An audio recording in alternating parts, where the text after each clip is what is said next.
В общем, про чеченский менталитет. Недавно сам был в торговом центре и убедился в этом.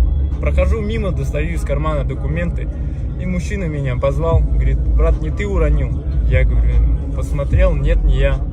Ладно. Я ушел, он ушел. Сел я напротив и сидел, короче, наблюдал. Люди мимо проходили. Никто не брал, вообще никто. Наверное, человек 25-й прошел мимо. Женщина подошла, взяла.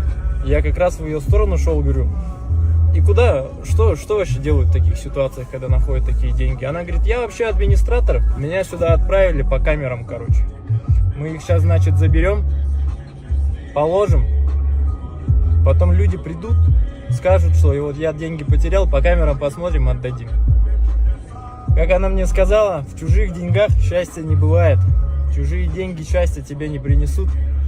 Поэтому никто и не задумывается об этом, чтобы взять их, оставить себе, прикарманить, так сказать.